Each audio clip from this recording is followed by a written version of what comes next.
दे रहे समर्थन।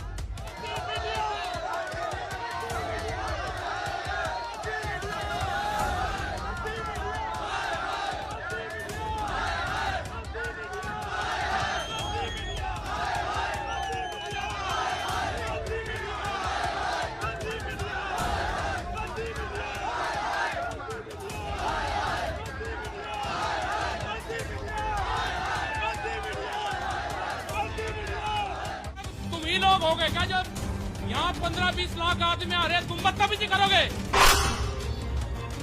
मतलब 20 लोग बदतमीजी कर रहे हैं तो ये मानना जाए कि किसी ने आपको यूनियन के झंडे लगा के किसी ने आपको भेजा गया है।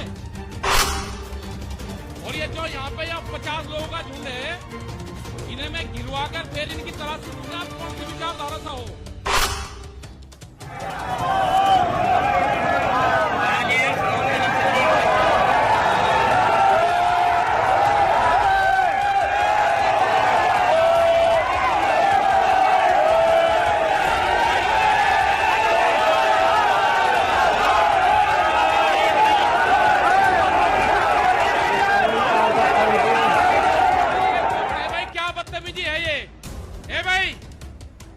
मतलब तुम ही लोग हो गए क्या जब यहाँ 15-20 लाख आदमी आ रहे हैं, तुम बदतमीजी करोगे? और नीचे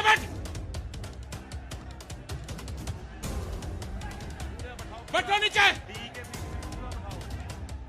मतलब क्या बदतमीजी है भाई ये? मतलब कौन लोग हैं ये?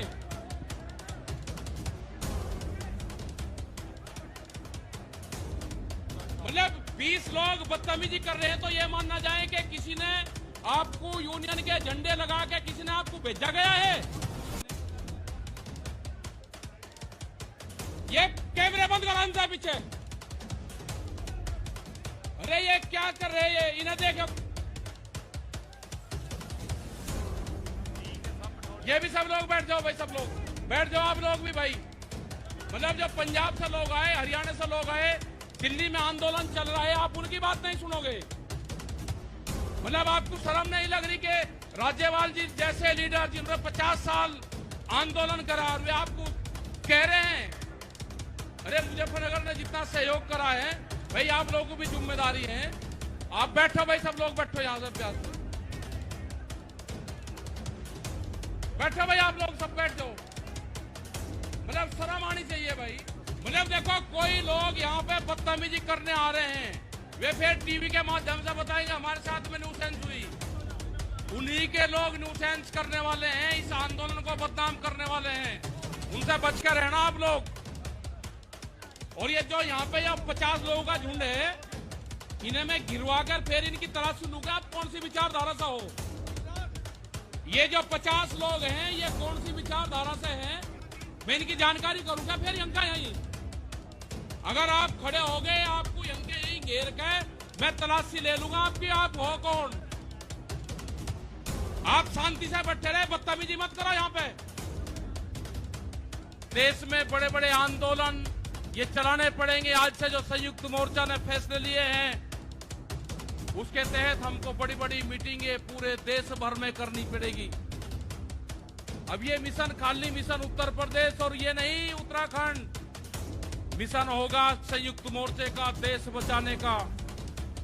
ये देश बचेगा, ये संविधान बचेगा। आज लड़ाई उस मुकाम पर आ गई कि देश के जो नौजवान हैं, जो 14 करोड़ लोग जो बेरोजगार हमारे साथी, हमारे बच्चे हुए हैं, ये आंदोलन उनके कंधों पे है।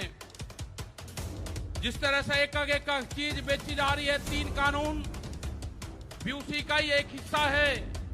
पहला है कि यहाँ पे रेल और हवाई जहाज और हवाई अड्डे बेचे जाएंगे। किसने परमिशन दी?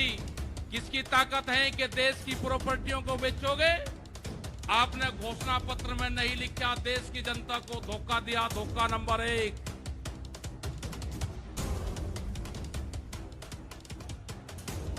धोखा नंबर 2, धोखा नंबर 2, बिजली बेचेंगे, प्राइवेट करेंगे बिजली को। ये धोखा नंबर 2 कहीं घोषणा पत्र में नहीं लिखा। जब वोट मांगी नहीं कहा कि बिजली भी बेचेंगे।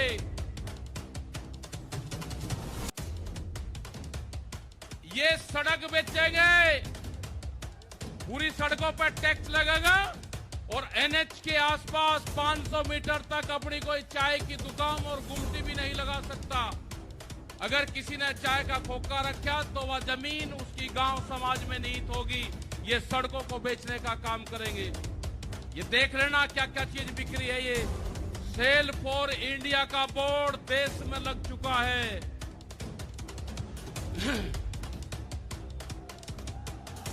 ये है एलआईसी, जो बड़ी कंपनी देश की, बैंक, ये सब बिक्रे हैं। इनके खरीदार कोई और नहीं है, खरीदार अडानी और अंबानी हैं। ये बिक्रे हैं सब। एफसीआई की जमीन जहां पे हमारा भंडारण होता था, वे पूरी जमीन, पूरे गोदाम अडानी को दे दिए गए हैं। पूरी एफसीआई के जो गोदाम हैं अडानी के कब्जे में हैं। आपके पास में, भारत सरकार के पास में कोई भी गोदाम अब नहीं बचा है। देश के बंदरगाह, पूरा जो समुद्र के तट थे 100 किलोमीटर तक एक कंपनी को बेच दिए। वे बंदरगाह भी बिक गए। ये भी आपको जानकारी होनी चाहिए। वहां पे जो मछली पालन किसान हमारा था, जो नाव का किसान हमारा था, खत्म हो गए। बड़े बड़े बंदरगाह वहां पे बिक चुके हैं।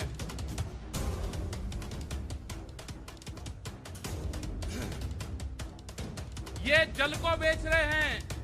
जल का पूर्ण रूप से प्राइवेट कंपनियों को नदियां बेची जा रही है। जो नदियां, जो जल हमारी जीवन रेखा होती थी, उनको बेचने का काम पूरे देश में करा जा रहा है।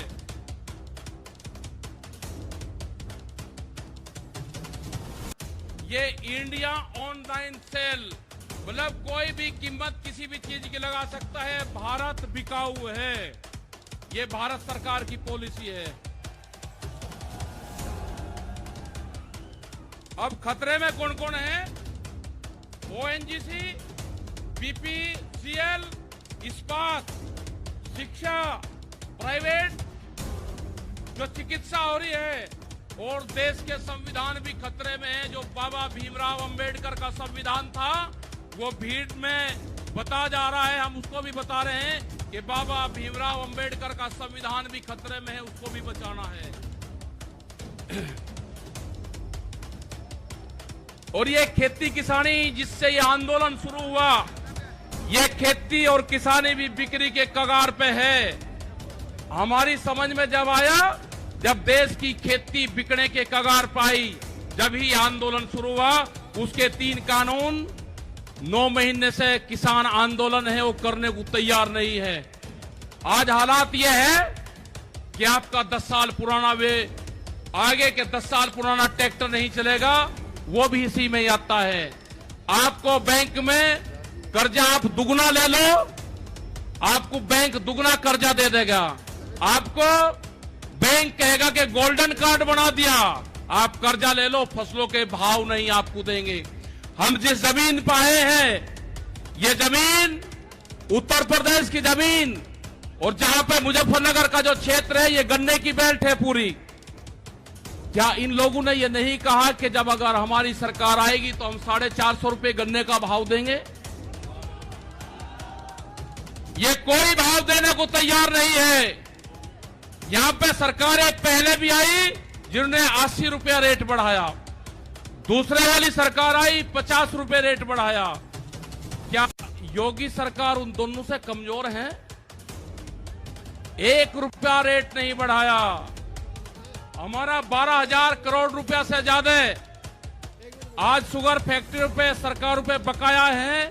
अगर हम मांगते हैं तो कहते हैं जी ये राजनीति कर रहे हैं। अगर ये मुद्दे उठाने राजनीति है तो ये मुद्दे यहां के लोग उठाते रहेंगे। हमें बहुत तरह के एलिगेशन लगाए गए। हम 9 महीने से वहां पे हैं, आप लोगों के बीच से वहां पे गए। आप बहुत जिम्मेदारी के साथ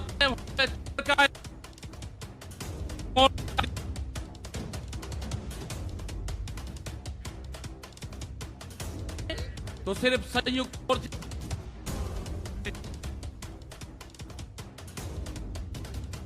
जमीन पर पैर नहीं रखेंगे।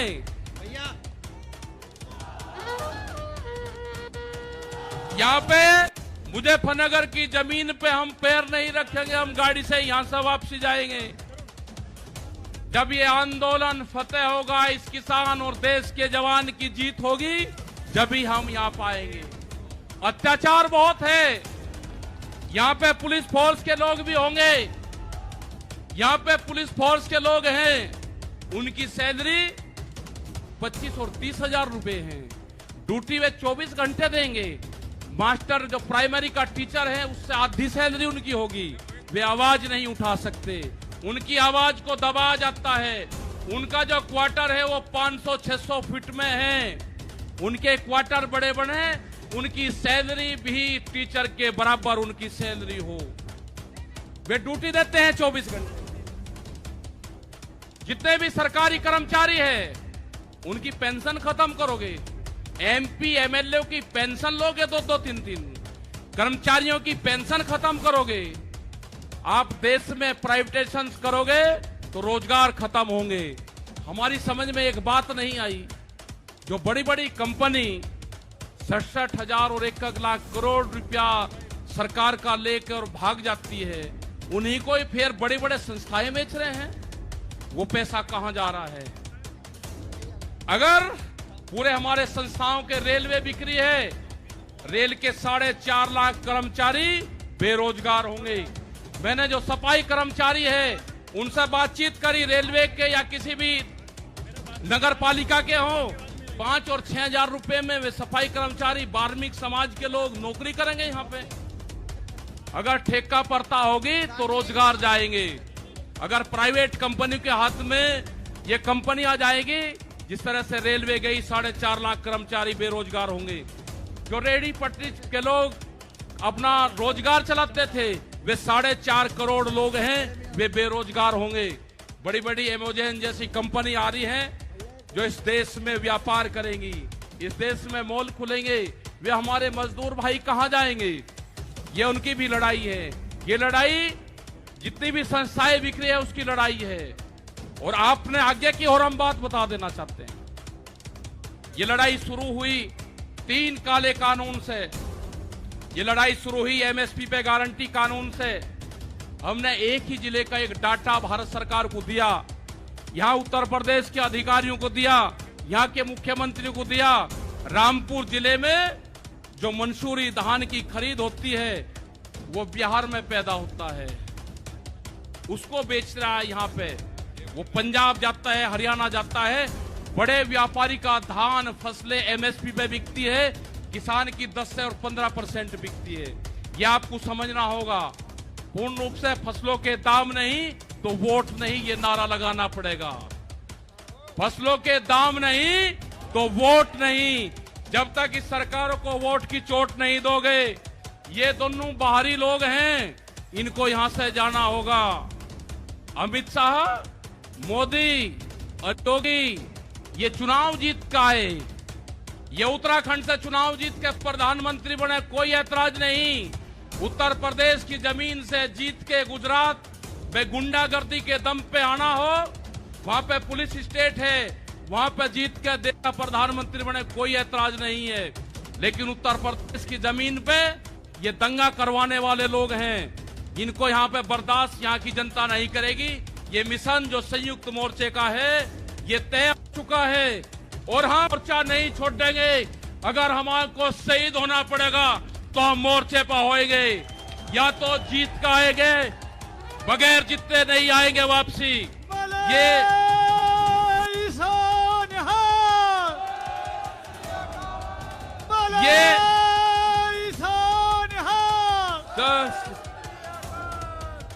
इस तरह की अगर सरकारें देश में होंगी तो ये दंगे करवाने का काम करेगी। पहले भी नारे लगते थे जब टिकैत साहब थे, अल्लाहू अकबर, अल्लाहू अकबर, ये नारे लगते थे। हर हर महादेव और अल्लाहू अकबर के नारे इसी धरती से लगते थे। ये नारे हमेशा लगते रहेंगे। ये नारे हमेशा लगते रहेंगे, दंगा यहाँ पे नहीं होगा। ये तोड़ने का काम करेंगे, हम जोड़ने का काम करेंगे। किसी गलत फहमी में मत रहना। ये देश हमारा है, ये प्रदेश हमारा है, ये जिले हमारे हैं। आप तैयार रहना। ये कहते हैं कि लाल किले पे किसान गया, अगर लाल किले पे नहीं, किसान तो अगर जाता तो पार्लियामेंट पे जाता जहां पे कानून बने हैं। लाल किले पे धोखे से लेके गए हैं आप हमको, हमारे लोग नहीं गए। धोखे से लेकर आप लोग गए हैं। क्या कोई देश की एजेंसी है कि जो उसको जांच कर दे? क्योंकि कोई एजेंसी बोलने को तैयार नहीं है। पूरे देश पे इनका कब्जा हो चुका है, पूरी एजेंसियों पे। देश में कैमरा और कलम पे बंदूक का पहरा है। कैमरा और कलम पे किसी प्रेस की हिम्मत नहीं कि वो किसान के पक्ष में दिखा दे। निगेटिव दिखाते हैं बहुत प्रेस के लोग। तो इन सब लोगों का आपको ध्यान रखना है। ये आंदोलन जारी रहेगा। वो 28 तारीख की जो काली रात है उसको आप याद करते रहना। हम वहां से हटेंगे नहीं, किसी भी कीमत में वहां से जाएंगे नहीं। देश के नौजवानों का रोजगार का सवाल है। 450 रुपया क्विंटल गन्ने का इन्होंने भाव की बात करी थी, वो चाहिए हमको फसलों पे एमएसपी की गारंटी चाहिए। प्रधानमंत्री ने कहा कि 2022 में फसलों के रेट दुगने होंगे, आमदनी दुगनी होगी। 3 महीने की बात रहेगी है। 1 जनवरी से बिकने वाली फसलें दुगने रेट पे बेचेंगे। ये प्रचार हम करेंगे। हम जाएंगे देश की जनता के बीच में। पूरे देश में संयुक्त मोर्चा आंदोलन करेगा। और हमने बार बार कहा कि हमारे पंच भी यही है और हमारा मंच भी वही है। आपने बात सुनी, ये 20 लाख से ज्यादा लोग मुजफ्फरनगर की जमीन पाए। इन सब का बहुत बहुत धन्यवाद। सभी वॉलंटियरों का धन्यवाद। अभी हमारे कुछ लीडर रह रहे हैं, आप उनकी बात सुनोगे। धन्यवाद। जय हिंद, जय भारत। वाहे गुरु जी का खालसा, वाहे गुरु जी की फतेह।